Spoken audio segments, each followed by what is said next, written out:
Mr. Minister Redman, ladies and gentlemen, it's a pleasure to be here. I thank the organisers and the sponsors, all 16 of them, but particularly CHP and grain growers. It's an honour and also an awesome challenge to speak in Western Australia, which for the last 20 years or so has been the leading state in Australia for innovation and productivity in grain cropping. But let's see how we can do. That's the subject of my talk, and I'm going to divide it into two components. First, something which is more along the lines of agricultural economics, issues related to competitiveness as economists see it, and what drives competitiveness. Then the second half of the talk will relate to things that can happen on the farm and in our research industry, things that may be a bit closer to the hearts of some of you. What's the big picture? We heard that there was a record harvest here. In fact, it looks like Australia had a record grain harvest last year. We nearly got to 50 million tonnes. So if you look at that picture, look first of all at world wheat prices, which we know have been steadily decreasing, not for 50 years, they've been decreasing for 150 years. And yet Australia has managed to steadily increase its grain production. That's total grain production, not wheat, and got close to 50 million tonnes, which is a pretty substantial national harvest. So in a sense, I say we've obviously remained in the game of grain production and grain exporting despite the steady decline in wheat price and in other grain prices for that matter as well. That's real price in US dollars. What drives export competitiveness? Just a little bit of summary of a few things. We know, we've heard already mention of the exchange rate, terms of trade that relates to input costs as a denominator and output prices as a numerator, and energy prices, fuel prices, and exchange rates are very important in that. But also infrastructure, institutions and policy are a very important aspect of competitiveness. How good is your transport system? How good is your quarantine system? Does the government have in place negative policies such as export taxes, things like that? Then there's farm efficiency.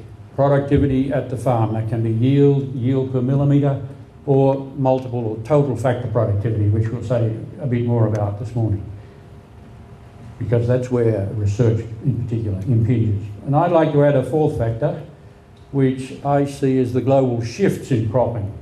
I see wheat being squeezed, not in Australia fortunately, but definitely being squeezed in Asia, in India and China in particular, as higher value cropping in response to the growing incomes in those countries takes over. Production of fruit, vegetables, sugar crops, vegetable oils. And also in the Americas, a major squeeze on wheat from GM crops. GM soybeans and GM maize is pushing those crops into places like Kansas and into much of the wheat belt in Argentina. So those things suggest to me that wheat and other crops adapted to semi-arid winter environments are going to be favoured somewhat by those developments, and that's exactly what we do in Australia. We're good at producing under semi-arid conditions. And I think this will be an important factor as we go into the future. Okay, I've got a little graph here that's not actually in the handout, which you might find interesting. It's my agronomist approach to competitiveness. And let's look at not price, but terms of trade. I think you all understand terms of trade. That's output prices divided by input prices, as we see steadily declining, although towards the end the decline has almost ceased, and it's possible we've reached the bottom of that long period of decline of input prices divided by output prices. Then there's factor productivity, which is how many outputs you can produce per unit of input, a measure of efficiency on the farm. And in my mind, competitiveness is basically the product of these two things. And that's what I've done, except that I haven't used that blue total factor productivity, which incidentally all this is coming from ABARES or from John Mullen at Charles Sturt University, who's an expert in this. I've used the latest ABARES correction of total factor productivity for weather. And you can take out some of that irregularity that you can see coinciding with the various droughts we've had, particularly in the last 10 years. And I've multiplied those weather-corrected total factor productivity with the terms of trade to get this green line, which is a measure, I think, of a rough measure of our competitiveness. And on that basis, we are in fact slightly improving over the last 25 to 30 years. Let's look again at total factor productivity. What I'm plotting here is the climate adjusted. I just mentioned the climate adjusted total factor productivity for Australians, specialist croppers. That's a category that ABARES works with. There are also mixed croppers, but this is pretty representative of our cropping industry. It increased very rapidly for the first, from 1980 through to about 2000, but it's certainly slowed down since then. Now, this has got nothing to do with the droughts. They have been supposedly taken out by adjustment of this calculated factor productivity. What's driving that? Well, most of us, and most economists would suggest that it's research and development intensity. This is the amount we're spending on research and development as a percentage of gross agricultural GDP, agricultural GDP, value added in the agricultural sector. We did very well early on. We were up around as high as 5% of our GDP agriculture was being spent on R&D, but that has significantly slipped. Incidentally, this is the public spending in research and development in Australia. And a number of people have related the slowdown in R&D spending to the slowdown in growth of our total factor productivity, our on-farm efficiency. Let's just look for a moment at what we were spending on RD&E. You may be interested to see these numbers. John Mullen pulled them together for 2007. R&D, and it's classified here by the providers of the research. It's easy to do it that way. The states, university and Commonwealth are all big providers of research through their employed researchers. Over on the right-hand side, the source of those money, you'll be interested to see direct government money is 42%. That's salaries of permanent researchers and things like that. The RDCs, such as the GRDC, is 58%, about half of which comes from the farmers in the audience. There's also a significant and growing private investment in agricultural R&D in Australia, estimated to be around 200 million. And Farm Institute, Mike Keogh in Sydney came up with a fairly similar number to John Mullen's number here. So our total investment in R&D in 2007 was a bit over $1 billion. It's not easy to get numbers on extension. These are the numbers that ABARES pulled together. The public one, 200 million, I calculated off the back of an envelope, the private one at about 100 million. So our total extension spend is about 300 million.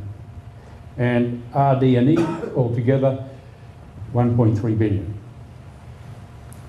So let's see, some more details on how do we compare with other countries around the world. Well, our public intensity, as you saw, was about 3%. And add 1% for our private spending brings us up to a total R&D expenditure of 4%. That's an intensity.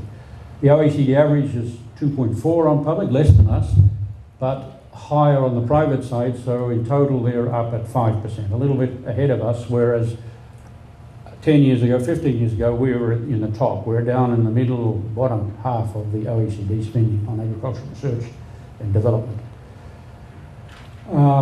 It's pretty clear that total factor productivity growth is associated with the cumulative R&D spending. There's been lots of economic studies on this, but there's a big lag, at least 15 years between a burst of spending in R&D and an increase in farm productivity.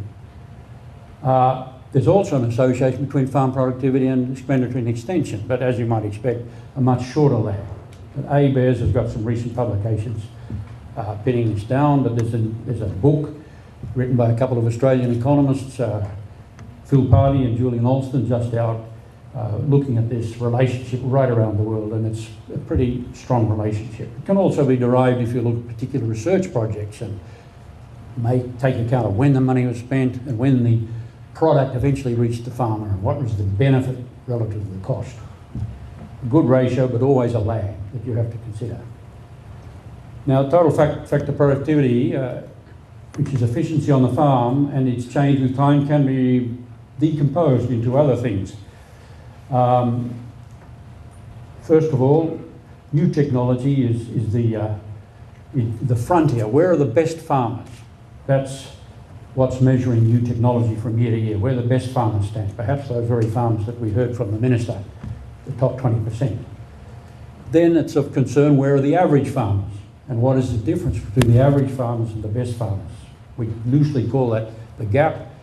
And in recent analyses, although new technology has been going ahead quite well, there's been no improvement in the gap between average farmers and top farmers. Farm size is important in these studies of total factor productivity, but it's not a scale effect, it's a decision-making effect. This is recent ABARES data. Bigger farmers seem to be making better decisions in their national sample. The other thing they've pointed out, and we cannot forget this, Australia only does less than 2% of the world's agricultural research. Spillions of research from overseas, absolutely vital, and you can demonstrate a relationship between research investment elsewhere and productivity gain in Australia. Don't ask me how they managed to do that, but they have demonstrated that significant relationship. Spillions like in biocides. We have very little development of new agricultural chemicals.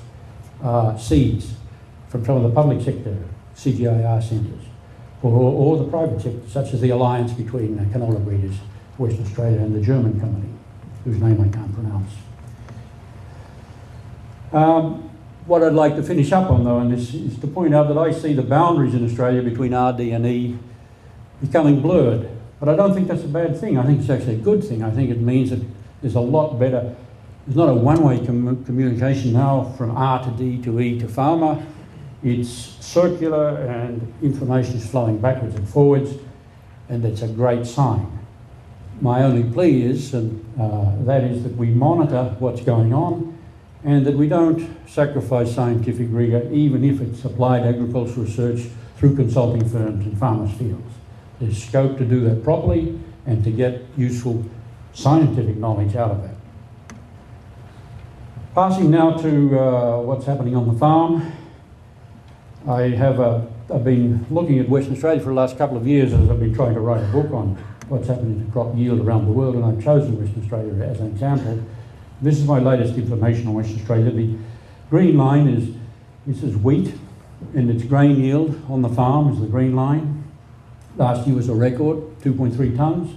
Thank God for that, because that information only came out of ABARES, I think, 10 days ago, and it really improved the graph immensely to bring it up from, I think it was 1.98 estimated, and it was shot up to 2.3.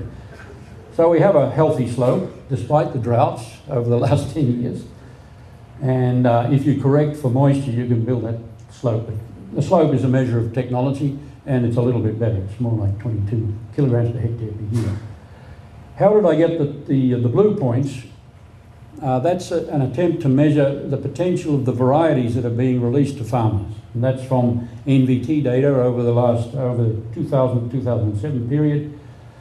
All the trials across the whole of the Western Australian wheat belt, plotting varieties that were released against their yield in those trials against the year of release. I don't know the names of the varieties, I can't remember. I think Jantz is way back in 1990, maybe that's the first point, and then it goes out to the best varieties released only a couple of years ago. There is progress, it's statistically significant at that 14 kilograms per hectare per millimetre. It's not great, it's only 5% of today's yield, 0.5%. But there's progress at the breeding end. And there's obviously progress at the farm, the green line, faster progress, particularly in a relative sense. The best way to look at that progress is to calculate it as a percentage of the current yield. So we're doing about 1.2% on farm yield and about 0.5% on breeding.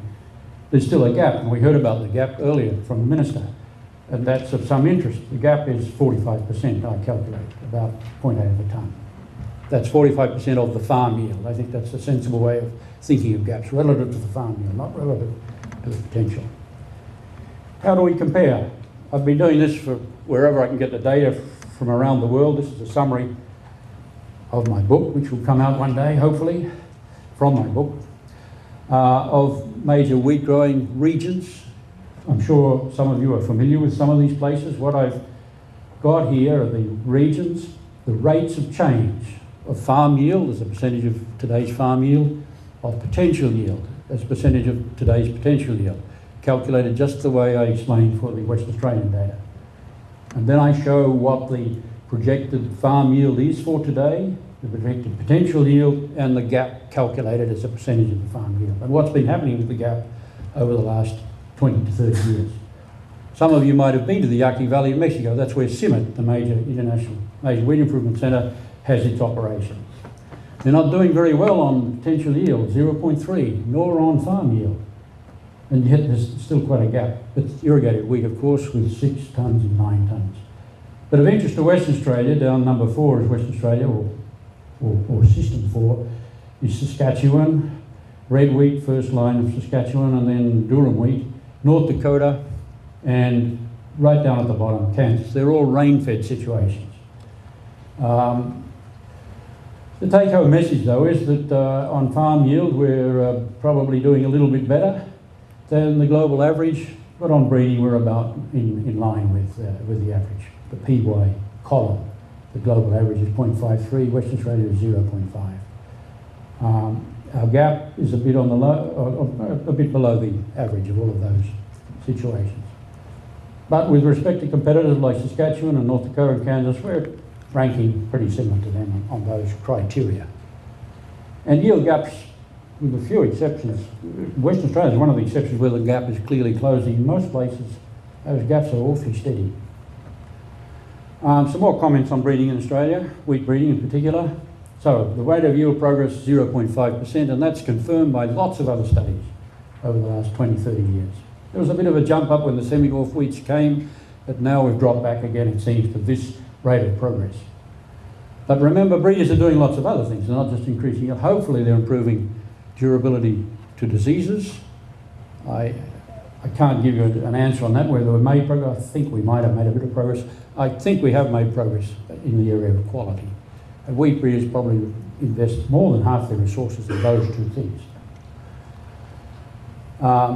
We privatised red wheat breeding, or privatised wheat breeding about a decade ago. I would say it's probably still too soon to see if that's having any impact on progress. Some of those countries that I showed in the previous table have private breeding. The UK is totally private. US is partly public, partly private.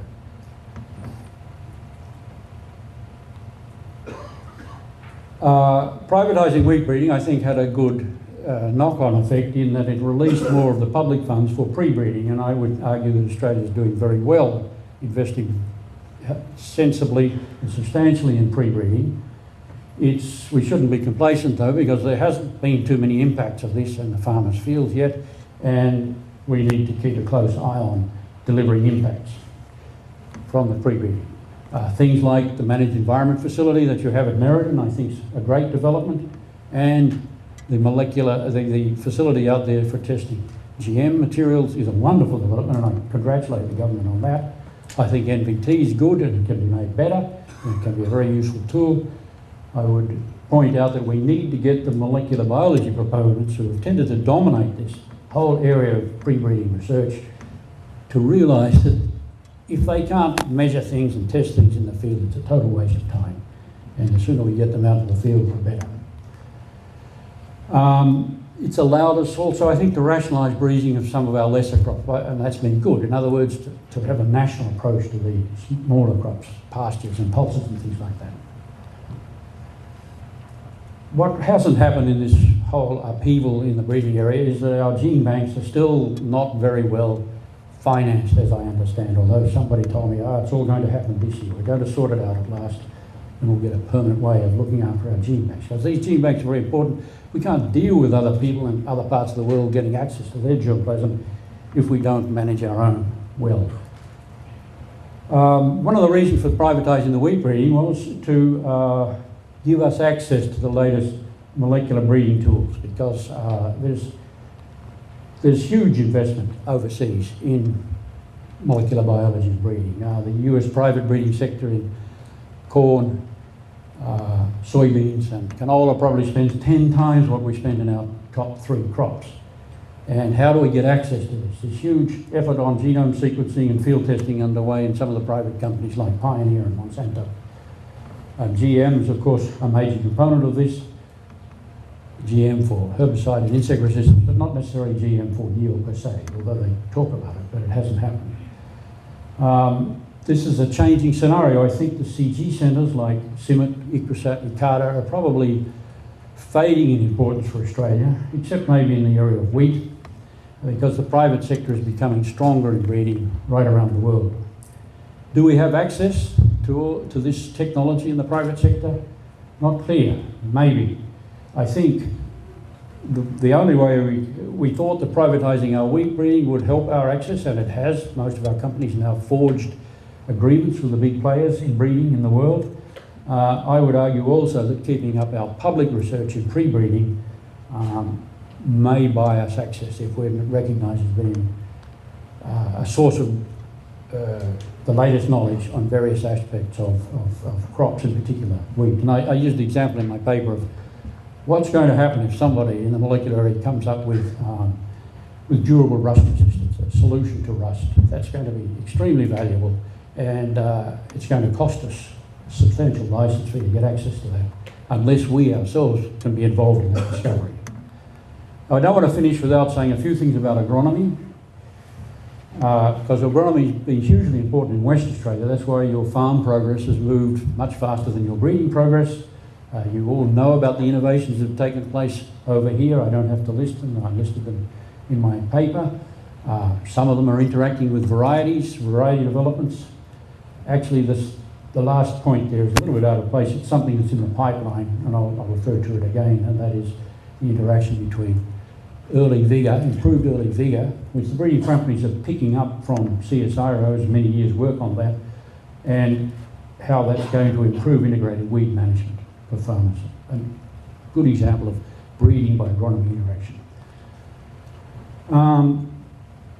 But quite a few things are not fully exploited, but I suspect that innovations, total innovation in agronomy are becoming scarcer. I forgot to point out when we looked at that table of yield progress that in the UK they believe that there's been no agronomic innovations affecting UK wheat yield, which is now sitting at 8 tonnes per hectare. No innovations in the last 20 years. Agronomic to improve efficiency, but nothing that's boosting yield anymore. As I said, there will be important agronomic research in the area of input efficiency, and that's important for productivity, but not necessarily for yield. Research in agronomy is also moving more into the environmental area, issues of greenhouse gases and carbon, and on and off farm sustainability, nitrogen management, stuff like that. That is also important for competitiveness. The markets are going to look for products which are produced in an environmentally sound fashion. I think there's little doubt about that as we look 20 years down the track. A brief look at the innovation pipeline in agronomy, which I said didn't have much. Walt Anderson's been behind a lot of this work here in the West, pointing out that we're really missing out on yield in the good years and in the wetter districts of Western Australia. This is a graph from a paper he published recently showing the potential yield in the farm. You can see the gap is much greater when the growing season rainfall is high. Why is that? That's because farmers are risk averse. They don't want to put on a lot of nitrogen in case it turns dry. They don't want to put on the fungicides. But things are happening that could improve that situation. The seasonal climate forecasts, particularly not the statistical ones, but the global climate modelling based ones, POAMA, for example, CSIRO is working with, are giving us some skill now at the beginning of the season, before planting, or up until the 1st of May.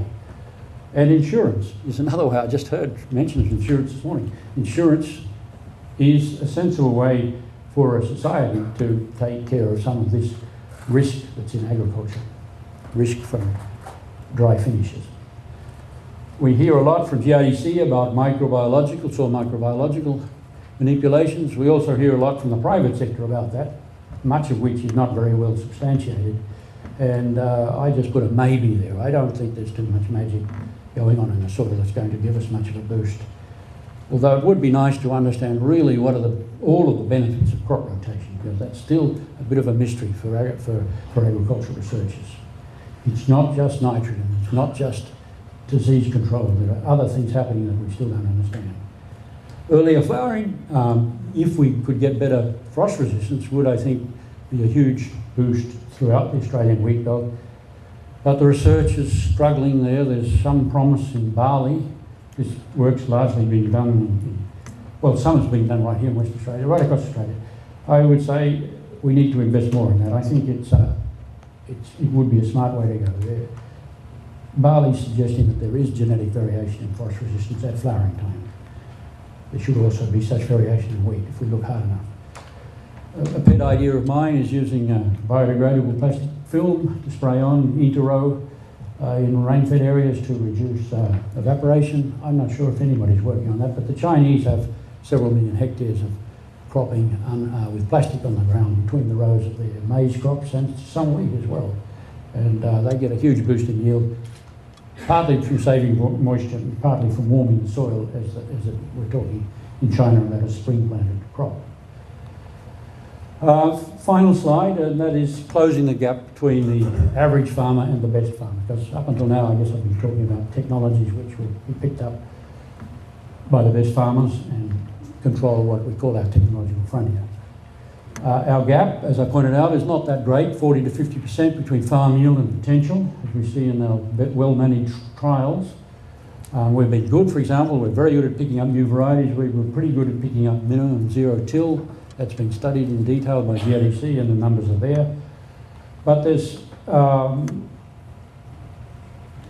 we still have a yield gap, and I think we could possibly halve that again. Maybe that means boosting farm yield of 15 to 20%. But it's not one single agronomic constraint, I don't think. It's a host of small things related partly to good decision making. And I have a feeling that we could learn more by keeping better track of what our paddocks are telling us. And this is where grower groups, consultant groups can, I think, help the whole nation. And I was pleased to hear the survey that the Minister mentioned. I mean, it's a bit along the same tracks. What is it that makes good paddocks, profitable paddocks, compared to unprofitable paddocks? Performance recording, plant and soil diagnostics are all part of this. And it's not, although the private sector, I think, has the numbers, they need the public sector agronomists and socioeconomists with their tools, with their sophisticated tools, to really interpret this stuff properly. A lot of what I've seen a bit of it being interpreted not very rigorously. And there's real scope, I think, for the sectors to get together and learn more about the reasons for variation in profitability between paddocks and or between farmers. But I'd rather focus it at the paddock level. Yield profit was a start. Some of them may be familiar with yield profit, driven by CSIRO out of Toowoomba and Birchip Group and other people. They were actually able to show that there wasn't much gap with the farmers they worked with, using their models and their understanding. But unfortunately, their farmers were some of the better farmers. They weren't the average farmers. We've got to bring the average farmers up closer to the better farmers. So that's what I wanted to tell you. I've got a couple of concluding points. I think we're in good shape to maintain competitiveness into the future, but there are two worries, big worries: the falling public RD&E investment and the strong dollar. We need to watch closely what's happening overseas. We need to be open to those spill-ins, research spill-ins. We need to get onto them as quickly as possible and maintain our research links with overseas. And we want to watch what's happening amongst advanced producers in places like Argentina, Brazil, France, UK, Canada, and United States.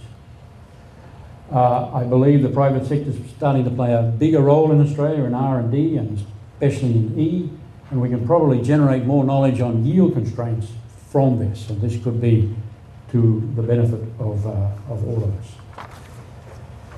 us.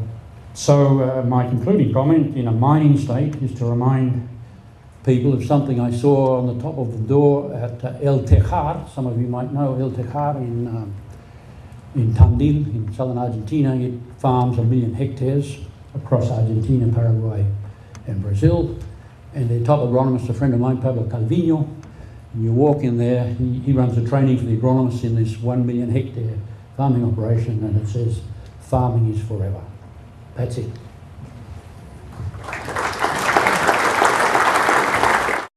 It was interesting. What of your conclusions? Where's the low-hanging fruit? Where are the immediate opportunities? What is the most readily achievable things that we can do, which we can, bridge the gap between the average farmers and the top 25? Well, yeah, that's the low-hanging fruit. closing the gap, I think, and not the average farm, but below average farms would be even easier. But we're not clear, I don't think, of all of the factors involved in those poor performing farmers versus the better performing farmers. We need better information. I'm suggesting that many of the private consultants are probably sitting on the information we need to understand that gap better. Just to get us to a thought that along those lines, GM wheat. Now, there's a concerted campaign by a couple of Canadians that have just come out, along with Greenpeace, along with organic farmers, along with Network Confused Farmers, and a few other individuals, trying to muddy the waters. Now, your comment about GM crops in the US going into wheat and taking over the area, my observations concur. What should we do, in your view? How should we progress this issue? Personally, I'd like to see roundup ready wheat. I think it'd be useful, but I know some agronomists would be very nervous about that from a herbicide resistance point of view. Obviously, I think we have to have a health benefit in wheat or GM wheat to get it over the line, but I'd love to hear what you have to think about this. Yeah, I've worried a lot about this. I can see, well, we know about the risk of GM, of Roundup Ready wheat, but let's talk, maybe we'll come up with some new mode of action herbicides one day and be able to have canola with Roundup Ready and wheat with something else. So we've got to pursue it. And fortunately we can pursue it, and we can now test things here in the West, which is good. I don't have much hope for the developed world, particularly in the Northern Hemisphere, changing quickly. But I would hope that China and India can break this barrier. It's interesting, in today's paper, the Indian Prime Minister, Manmohan Singh, is blaming wealthy Western NGOs for causing the hue and cry in India against BT brinjal, which is eggplant, I think, which you normally spray 50 times to keep the insects off, and the BT you don't have to spray it more than a few times. But they have not been able to get that out because of negative publicity driven by European NGOs. Would you say that? And so we have to be more vocal, we have to be attacking them at every point and asking for the evidence. Where's the evidence? Where's the evidence for health risk? Where's the evidence for environmental damage? Where's the evidence for interference with organic farming? Of course, that's difficult when organic farming has zero tolerance, but that's ridiculous. But Tony, you say that GM hasn't yet addressed the yield issue. I did make a point in my paper. I think GM for yield per se is difficult, maybe impossible in the next 40, 50 years. Now, Monsanto has got drought-resistant, GM drought-resistant maize on the market this year. They made a big hue and cry about it 2 or 3 years ago. They've been very quiet about it lately. There's only one published paper telling us a bit about it. 15% yield increase at 5-ton yield levels. I think it's a furphy. It probably won't fly. Plants are too complicated to engineer the yield, but we get all sorts of indirect effects of GM on yield. Particularly, we're seeing it in the United States when they had GM maize against rootworm. Suddenly, they discovered the rootworms were doing a hell of a lot more damage than they thought. The GM crops became drought resistant because the non-GM ones had half their roots eaten by diabrotica, the rootworm. So there have been maybe 10 to 15% indirect effect of GM on yield of soybeans and maize in the US and in Argentina. But I'm a physiologist, so I like to distinguish what's a direct effect on the physiology, the photosynthesis or what have you, and these indirect effects through being able to handle weeds easier. So we have to use these tools, to be competitive, but also to feed the world. We cannot turn our back on those. I was very interested in your comment about spray-on biodegradable films between rows to cut down on soil evaporation. That's something that I had thought about some time ago, but didn't pursue it because it's not obvious, or it wasn't obvious to me what biodegradable films to use. And my question is, are you aware of any materials that could be used for that purpose? Does the product exist? No, but this is the area of polymer chemistry, and CSIRO works in this area, the university works in this area. This is where you have to think laterally. I'm not aware. Chinese use a very thin film that doesn't biodegrade and makes an awful mess at the end of the year, but they still use it, and it's economic. in this system. And you say, Tony, that the data is there, the increase in yield for the two things. In northern China, yes. I mean, even in your country, Ireland, I've got a picture on my computer of a maize grower in Ireland who uses plastic between his maize rows, but that's more to warm it rather than save the water.